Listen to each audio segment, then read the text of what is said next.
Ngayon naman po, makakausap natin Attorney Judd Roy, former pamantasan ng lungsod ng Maynila President and Law Dean, para talakayin kung ano nga ba ang ipinapahiwatig ng mga pahayag ng independent judiciary official kagaya ng ombudsman. Siya rin po ay nagsilbing defense lawyer sa impeachment trial ni former Chief Justice Renato Corona. Welcome to Memo po, Attorney Judd.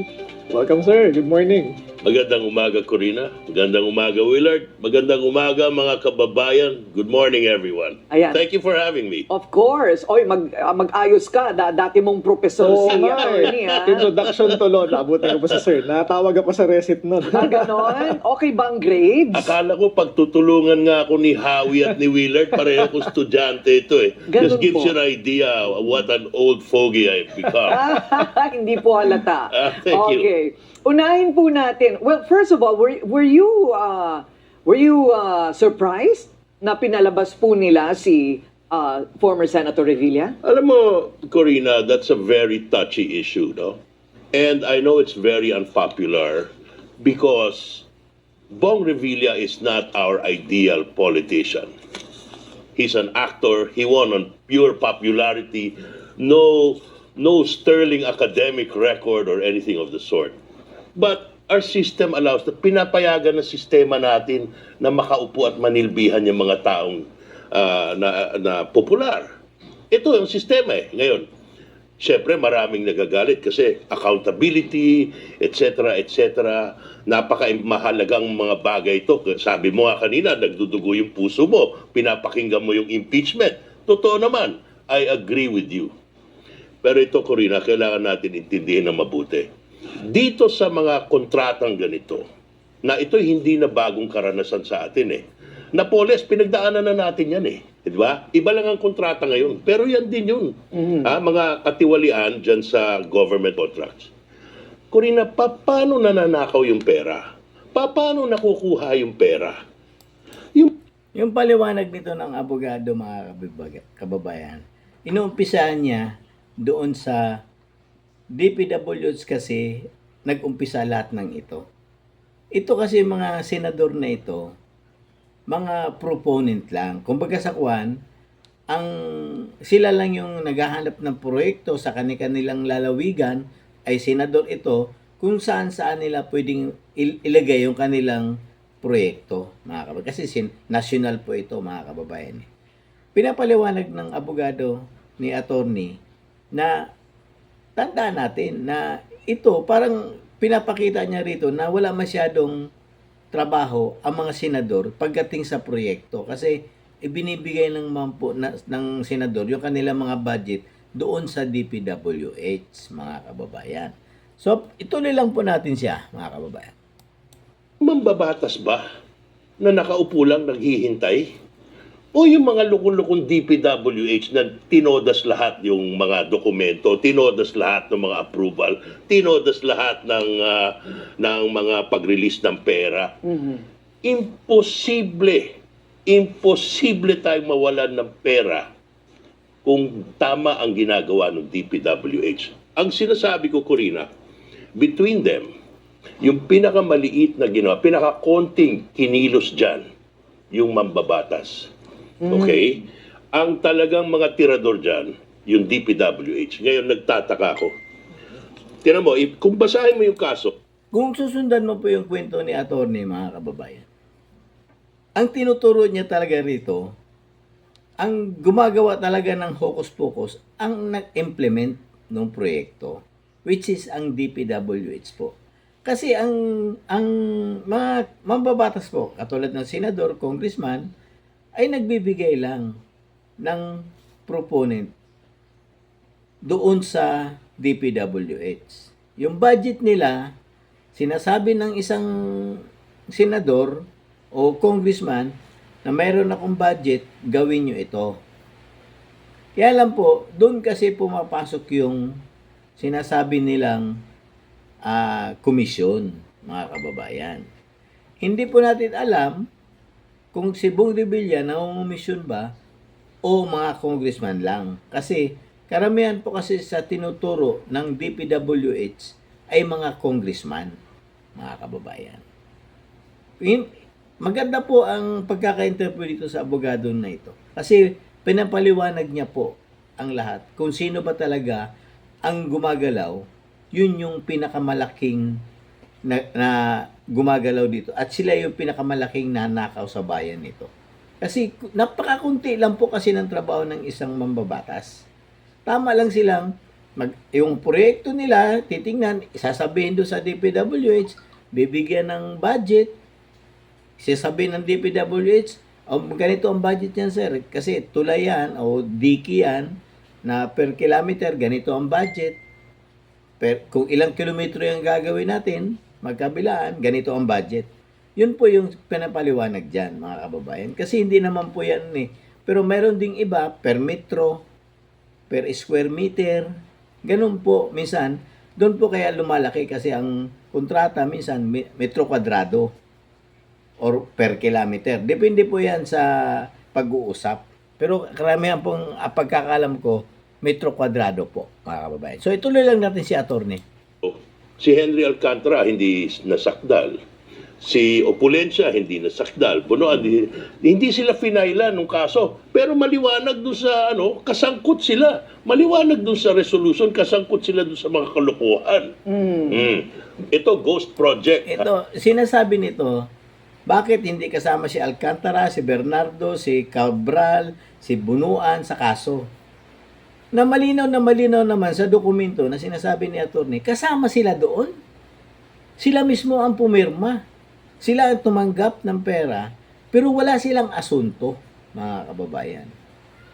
Paano kaya natin malalaman ng kung sino ba talaga ang mastermind kung itong DPWH nito walang kasamang na demanda? Kung hindi, yung mga mababang empleyado pa dun sa baba nila. Pero sino ang kausap? Yung mga DPWH Regional Director na katulad nila Bernardo, ni Alcantara, Bunuan, at yung Yosek na si Cabral, mga kababayan. Sila Bryce Fernandez, nakaasunto, pero alam naman po natin, yung utos nanggagaling kay Alcantara. Di ba po? Kaya lang, ang nangyari, siguro, nasabihan siguro ni Alcantara na mayroon kayo dyan. Mayroon kayong 2%. Kaya nga po, bumababa yung proyekto dahil sa dami ng kumukuha ng komisyon. Sinisigurado ba tayo na si Alcantara hindi kumukuha ng komisyon? Di ba po, mga kaway? Kukuha po yan kasi pera sa kanya po nanggagaling na ibibigay doon sa mga kontraktor. At doon sa congressman, kaya nga po nagkakaroon na ng substandard, nagkakaroon na ng ghost project, kasi nga po, hindi na nakakaya ng budget doon sa Pero sila lang ang gumagalaw doon sa baba. Kung hindi nila pinapaalam, kasi yung mambabatas, pag binigay sa kanya yung, halimbawa, 25%, ibig sabihin, yung nakuha na yung kanya, yung proyekto, itutuloy yun. Kaya lang itong DPWH, hindi na ginagawa ng ghost project. Ginagawa pang substandard. So kung ikaw congressman, hindi ka naman contractor, alam mo, hindi mo alam. Pero kung contractor ka dahil construction firm mo ang ginagamit mo, alam mo na naging substandard diyan. Bakit ba hinihilig nilang substandard? Kasi nga po, siguro para sa aking pananaw, ang katwiran nila ay lagi tayong may baha, may bagyo, taon-taon. Kaya lang substandard, pag nakita naman ng tao na wash out yung dike. Di ba, pansinin niyo po, yung Pampanga, simula nung mga pinatubo na pumutok, di ba lagi tayo nag-allocate ng flood control dyan? Pero may maganda bang proyekto ang ginawa dyan? Wala. Puro laging baha din ang buong Pampanga pag once na umapo yung Pampanga River na yan. Yun po na, ituloy lang natin si attorney. Maganda po ang paliwanag niya rito, mga kababayan. Ghost project ang paratang dito, and it is malversation yata yung kaso. What is malversation? Malversation means that the funds na ginamit para sa proyekto yan, nilagay sa ibang bagay. Okay? Nilipat ang paggamit ng pondo. Walang nagawang proyekto, lumabas ang pera. Paano mangyayari yun? Ang paratang kay the accusation against Bong Revilla is that because of him, this project was funded in the budget. Okay. Yun, is that a crime na in-insert niya? Nagkakaroon tayo ng problema kasi nagkaroon na ng masamang kahulugan yung insertion eh. Diba? Ang katotohanan po, itong insertion, amendment lang po yan. Natural na obligasyon at trabaho ng mambabatas yan. It is legal. That is what they do. Ganun talaga yung proseso niyan. Padadala ng presidente, ito ang gusto kong paraan na gastusin ng pera. Kasi yung presidente may hawak ng lahat di ba? Siya nangongolekta ng pera sa BIR. Siya naghahawak ng pera sa Treasury. Siya nagpapalabas niya ng utay-utay sa DBM. Siya gumagastos niya doon sa mga departamento niyan. Hawak lahat ng presidente yan.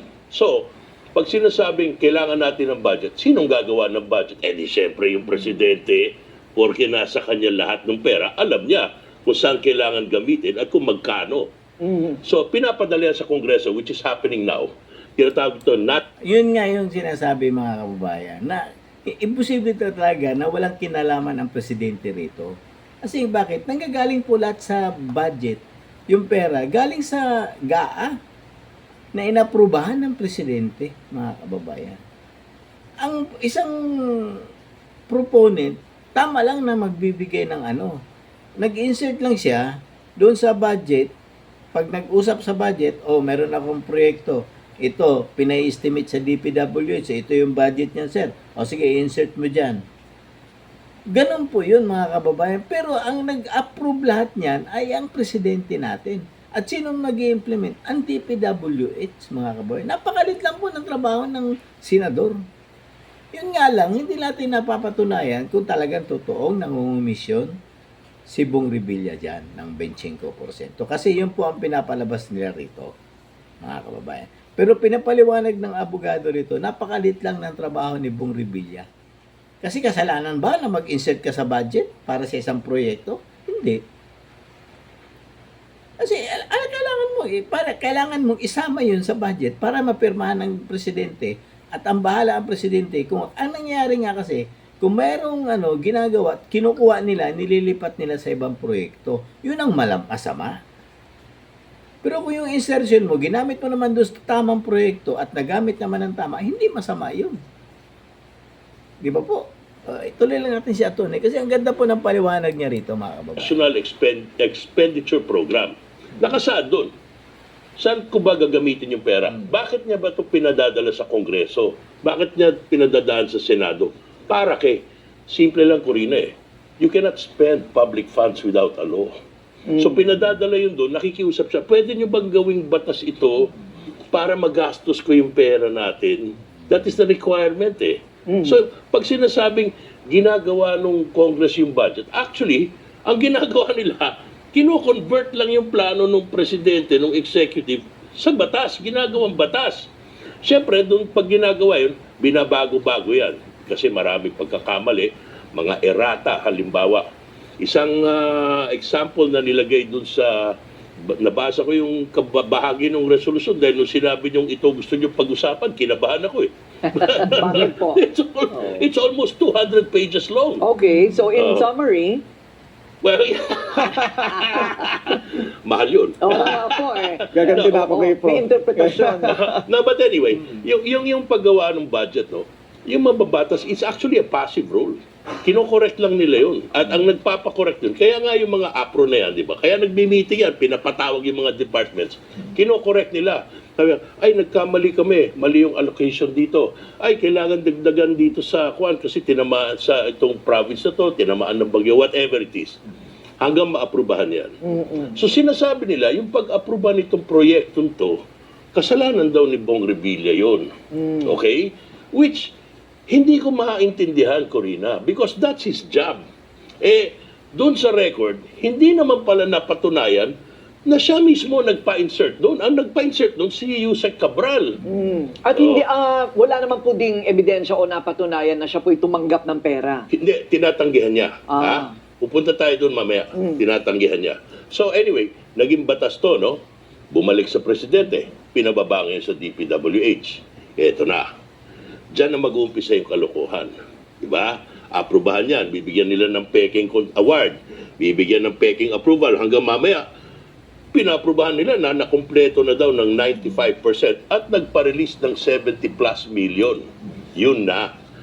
Ngayon, dun sa pagkaintindi ko, nag-deliver daw ng humigit kumulang 250 million. Ito ang problema, Corina. Meron isang tao nagsasabi, siya nagbigay kay Bong Revilla, sinasabi ni Bong Revilla, hindi totoo yan, hindi ko tinanggap sa kanya. So, he said, she said. Diba? Nagtuturoan sila. Sa madaling salita, Corina, pag tinignan mo ang kabuuan ng istorya, parang yung active part lang ni Bong Revilla lumalabas doon, na hindi tinatanggi, na malinaw, siya ay naging bahagi ng pagpasa ng batas. Kasalanan ba yun? Ngayon, pagdating doon sa pera, nagtuturoan sila. Sabi niya, ang narration nung witness, dineliver ka dito sa bahay na ito na alam niya pag may-ari.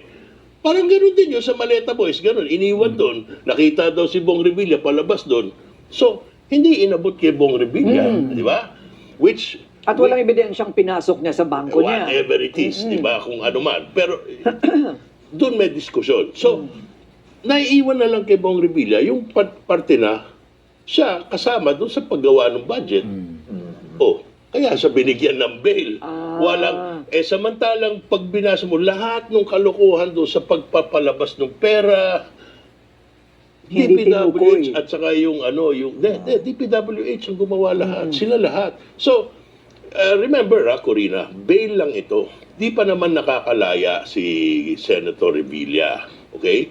So, pero kung pag-usapan natin, sabi nga nung isang viewer mo iba naman yung batas, iba naman yung moral compass.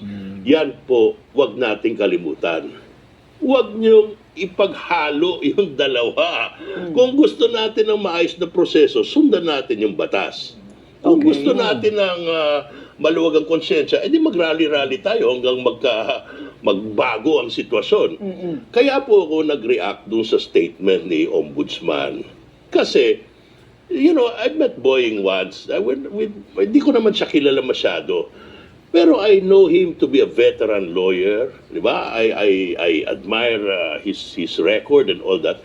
Nagulat ako, bakit niya sinasabihan na trinabaho? Hindi maganda yung term na yun, di ba? Hindi tama. And ako na-surprise kasi I didn't expect. O tuloy lang natin makabayan. Kasi nga, sinabi kasi ni Boying Rimulya yan, na tinrabaho daw, di umano ang piyansa. Sabi ko nga bakit hindi nila tingnan yung sinampa nilang kaso?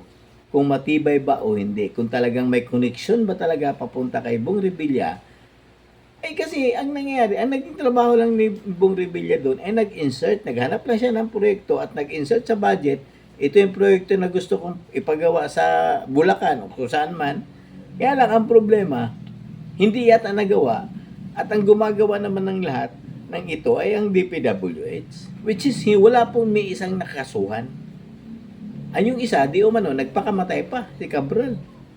Pero lahat ng direktor, lahat ng regional director ng DPWH, hindi nakakasuhan. Naging state witness pa. Samantalang, inaamin nila mismo na nagkasino sila, nagpatalo sila ng 1 bilyon sa Okada o sa Sulerman yan, pero walang kaso. Ang kinasuhan, yung nag-insert lang sa budget, na which is hindi naman siya ang presidente ang nag-implement at ibinigay sa DPWH.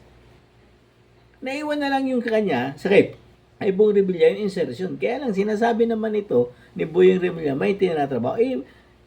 Pagkakalam po, hindi pwede mong, kasi may separate of power yan. Tandaan po natin ang nagsampa ng kaso ang ombudsman. Hindi kaya alam na ni Boying na mangyayari ito, kaya nasasabi nito. Kasi may pagkahambog din talaga ito si Boying Rimulya, mga kababayan. Mayabang din kasi ito, mga kababayan. Tuloy lang natin si attorney. Expected coming from him. Unless may basis na malinaw. Kahit na, Corina, kung ganun talaga, edi mag-file siya ng reklamo. Right. Huwag niyang hiyain yung korte. Kasi, under these circumstances, alam niya naman na marami Dito mo makikita mga kababayan na ito si Boyeng, mahilig talaga ito sa propaganda. Ginagawa niya, binabatikos niya yung Sandigang Bayan, nakakalimutan niya na sila ang nagsampa ng kaso sa Sandigang Bayan. Sinisigurado ba nila na hindi makakapagpiyansa si Bong Revilla dyan? Yun ang nakakalungkot lang dito mga kababayan. Tapos kung makabatikos sa mga husgado sa Sandigang Bayan, akala mo siya na yung pinakamagaling. Parang pinapalabas niya rito na nalagyan ang Sandigang Bayan para lang makalaya si Bong Revilla. Ba't hindi mo kaya tingnan yung Boyeng Remulla yung kasong sinampa mo? Kung sapat ba na makakalaya si Bong Revilla o hindi? Kasi ang nangyayari, para bang binabatikos mo yung binigyan mo ng demanda mo ng Sandigang Bayan, tapos nakalaya itong mga ito, bigla mo silang sasabihin may tinatrabaho. Paano kaya kung makalaya din si Marcoleta? Ano kaya sasabihin mo? Paano kung biglang palayain din si Jinggoy Estrada? O anong sasabihin mo, Boyeng Remulla? Nawala na lahat. May ibig sabihin, lumalabas na dito na mahina yung kasong isinampa ninyo, Boyeng Remulla. Yun po yan. Ituloy lang natin si attorney. aalma na binigyan si Bong Revilla ng bail. Pati ako, naiinis ako. Bakit? Meron pang 120-something million to na hindi sinosoli. Hindi, hanggang ngayon, walang explanation. Bakit hindi soli? Di ba from his previous case, idiniposito yata sa bank account niya by accident or something. So, pinapasoli sa kanya. Ay, hindi pa ba nasosoli yun? Ayun ang alam ko. Ay, Bakit wala pang explanation? Oo. Bakit hindi siya kasuhan ng ombudsman doon? but on this particular case, infirmed. Ito, sinasabi niya naman, hindi ko tinanggap yan. Yun ang sinasabi niya. Oo. Whether totoo yun o hindi, maglilitis muna tayo. But, mabalik tayo dun sa sinabi ni Ombudsman Boy, parang hindi ko inaasahan manggagaling sa kanya. So, at hindi maganda ito kasi yung mga hustisya natin, yung mga justice natin na doon sa Sandigan Bayan, na-intimidate.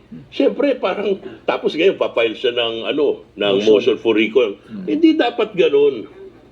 Tingin niyo ho ba makukontempt si Ombudsman dahil sa mga ganyang klaseng pahayag? Well, alam mo, Maraming ako, opinion na lumalabas sa bibig ni Ombudsman. ako, laki akong Supreme Court, galing ako dyan for some time, no? And kung ako yan, i-recommend ako pa-explainin natin yan. Hindi dapat ganyan. Kasi hindi dapat ganyan, mataas ang ranko Hindi naman ito kung sinong abogado na ito. Ito pag nagsalita, nakikinig ang bayan. Huwag ganun, hindi ba? Kasi ang nangyari nga, mga kababayan, nauuna kasi yung yabang Yung yabang na, akala mo ni Boyeng Remulla, napaka matalino niya na. Siya na lang yung pinakamatalino. Kung makapagbatikos, akala mo, mali lahat yung ginagawa ng judges doon sa Sandigang Bayan. At siya lang ang magaling. Kasi matakaw po ito sa publicity kasi, mga kababayan. Kahit anong gawin ito, kahit araw-araw ito sa media, sa camera, hindi ito mananalo ng senador. Kahit anong gawin ito. Ilang beses na nag-attempt. Ako lang, nag-attempt na yata ito tumakbo. May wala nga ito sa 1% ang boto nito. Kasi wala naman talaga, mayabang lang po talaga ang dating nito ni Boyeng Remulla.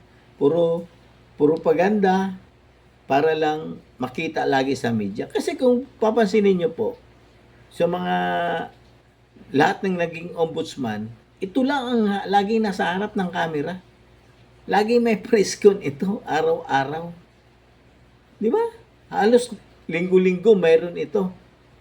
Tataka ka, pero karamihan ng ombudsman na dating mga huwes at dating mga justice ng Supreme Court, hindi naman ganyan.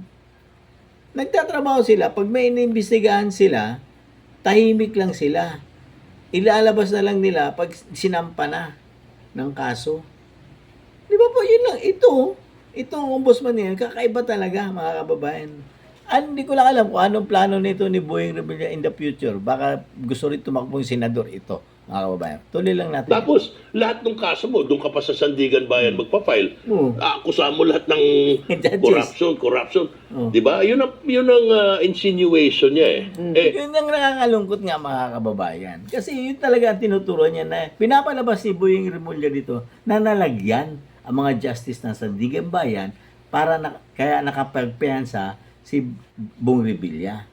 Hindi man niya direktang sinasabi, pero yun po ang nararamdaman ng mga tao na pinapalabas niya na nalagyan ang mga justices doon. Walang ebidensya niya pinapakita, basta bibig niya lang. Anong klaseng ombudsman ito, mga kababayan? Puro kayabangan na lang ang ginagawa nito. Di ba po? Kami yung paliwanag ni attorney. Ang liwaliwanag. Napakaliit lang ng trabaho ni Bong Revilla. Nag-suggest lang siya at nag-insert. Siya na lahat ang may kasalanan. Samantala yung nag-implement ng project, sila yung nandoon sa mismo sa ground na nagtatrabaho, nagkumukuha ng kontraktor. Ang may kasalanan pala yung nag-insert ng budget. Di ba katawa-tawa mga kababayan? Tuloy lang natin ito. Ang hirap-hirap na disiplinahin ng ombudsman. Either Supreme Court lang yan or impeachment. Right. Oh. It's too powerful and Yes. too high a position. Yes, it's too To- high profile. Yes. To be careless and reckless in your allegations, With di ba? opinions. Oh, oo. that's what bothers me. Mm. Does it bother me that Bong Revilla got bail? Sure, why not? But bothers me on top of that is hindi pa niya binabalik yung 120. Yes, pero kung pinag-uusapan natin, may pinagbasihan ba yung mga justice? Walang tanong. No doubt. There's no question. Ito, tandaan nyo in my little experience as a professor and a litigator, pag mahina yung kaso mo, talo ka.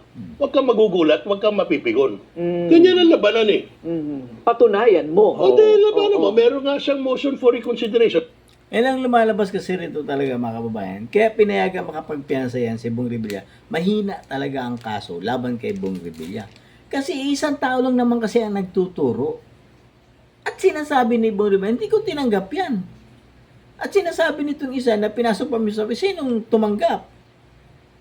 Madali kasi magtahi-tahi ng kwento mga kababayan. Tandaan po natin, nung lumabas po yan sa investigasyon doon sa Senado, nung lumutang si Bernardo. Pero nung wala pa si Bernardo, halos lahat puro congressman ang tinuturo nitong DPWH. Bakit nagtataka ka? Yung binigyan nila ng pillar si Bernardo, ang tinuturo lahat mga senador na. Nawala na yung mga congressman, mga kababayan. Ibig sabihin, bago pa lumabas si Bernardo, baka may script na silang sinusunod. Saan ka makakita nag-iimbestiga ang Senado? Nandun yung DOJ, nag-iimbestiga, gumagawa ng affidavit para doon sa mga witness.